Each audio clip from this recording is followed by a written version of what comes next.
देखिए, मकसद तो बड़ा साफ है। आप और हम भी उस समय, हमारा जन्म नहीं हुआ था 1947 में जब भारत आजाद हुआ था, मगर भारत की आजादी कैसी हुई, आजादी के बाद क्या हुआ, किस प्रकार का नरसंहार हुआ था जो कभी नहीं होना चाहिए, कौन कौन ऐसे महान विभूतियां थी जिनके कारण भारतवर्ष को आजादी मिली, ये सब विषय हमें जानना चाहिए।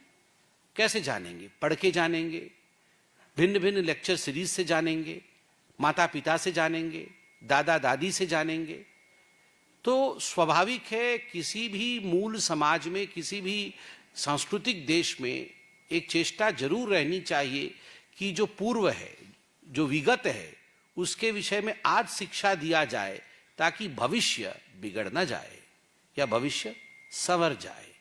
तो भारतीय जनता पार्टी इस बात पे विश्वास रखती है कि जो महापाप कांग्रेस पार्टी ने इमरजेंसी को इस देश के ऊपर थोप करके तत्कालीन प्रधानमंत्री इंदिरा गांधी जी ने केवल और केवल अपने महत्वाकांक्षा को ऊपर रखने के लिए जिस प्रकार से शी सैक्रिफाइस्ड, बलि दे दिया हिंदुस्तान के संविधान के लिए, संविधान का, and that was the darkest period of Indian history, democratic history. स्वाभाविक है, जो बच्चे उस विषय में उनको पता नहीं है, उनको वो ज्ञान उन तक पहुंचाना ताकि भविष्य में ऐसी बातें ना हो। क्या क्या चीजें पहले हुई थी, जो लोग हमारे बीच में हैं, मीसा एक्ट के अंतर्गत जो अंदर गए थे जेल में, कैसी यातनाएं वो सहे हैं। आज सौभाग्य है कि उनमें से बहुत सारे हमारे बुजुर्ग हमारे बीच में हैं, उनका आशीर्वाद हमें मिलेगा, उनका आशीर्वचन हमें मिलेगा। ये मॉक पार्लियामेंट होगा तो एक डेमोक्रेटिक तरीके से हमारी युवा वर्ग के बीच में यह पूरा विषय जाएगा जो कि जाना चाहिए, ताकि वह भी देश की स्थिति को समझ सके। और जहां तक आपने कांग्रेस के जयराम रमेश जी के प्रश्न के विषय में पूछा, तो चाहे जयराम जी हो चाहे राहुल जी हो, ये बिना किसी विषय को पूरी तरह से जाने हड़बड़ी में रहते हैं कि कैसे हम आनन फानन में हिंदुस्तान को कटघरे में खड़ा कर दें। मोदी जी को अटैक करने के नाम पर हिंदुस्तान को कटघरे में खड़ा कर दें। वो G7 वाले में भी पूरा ऐसा ही चल रहा था, बाद में अभी कहां मुंह छुपाएंगे वो समझ नहीं पा रहे हैं। तो स्वाभाविक है, मुझे लगता है उनको सीरियसली लेने की आवश्यकता नहीं है। आप इंतजार करिए, हिंदुस्तान आज ग्लोबल प्लेटफॉर्म में बहुत बड़े पायदान पे खड़ा है। नहीं, आपको क्या लगता है, मल्लिकार्जुन खड़गे जी मेरे पिताजी से भी बड़े हैं उम्र में, मैं बड़े प्यार से आज उनको बोलता हूं कि आपको क्या लगता है, मल्लिकार्जुन खड़गे जी जाके अब हमारे 11 साल के प्रेस कॉन्फ्रेंस को संबोधित करेंगे क्या? अब वो विपक्ष के नेता हैं, वो विपक्ष के पार्टी के अध्यक्ष हैं, तो स्वाभाविक है कुछ ना कुछ तो बोलेंगे ही। अच्छा अच्छा तो बोलेंगे नहीं, मगर मल्लिकार्जुन खड़गे से एक दिन आप चाय पीते हुए उनसे पूछ लीजिएगा, वो दिल की बात आपको बताएंगे। वो भी जानते हैं अच्छा क्या हुआ है। अब ये आपसे थोड़ी बताएंगे कि राजीव गांधी जी कहते थे कि 1 रुपया में बेचता हूं तो 18 पैसे ही नीचे पहुंचते हैं, बाकी तो पैसे मार के हमारे लोग ही खा जाते थे, क्योंकि कांग्रेसी ही थे सब उस समय। अब वो किस मुंह से बोलेंगे कि अरे 1 रुपया भेजा जाता है तो 1 रुपया ही पहुंच जाता है, अब बोल भी नहीं सकते हैं।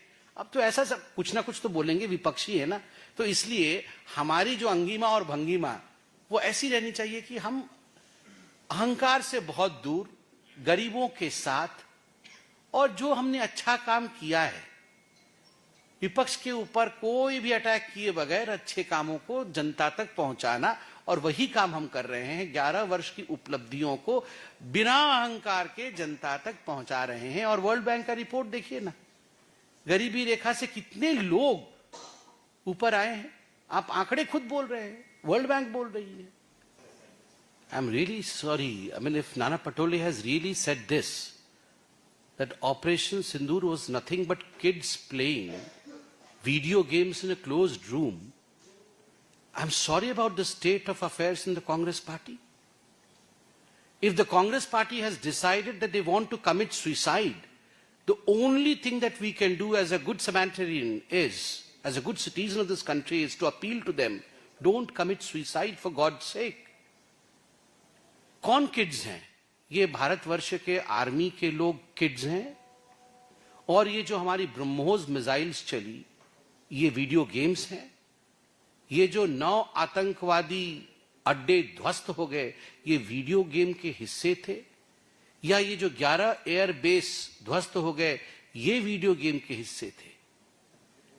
ये नाना पटोले जी ने जो आज कहा है कि ऑपरेशन सिंदूर कुछ नहीं था, केवल एक वीडियो गेम था जिसमें बच्चे बैठकर वीडियो गेम खेल रहे थे।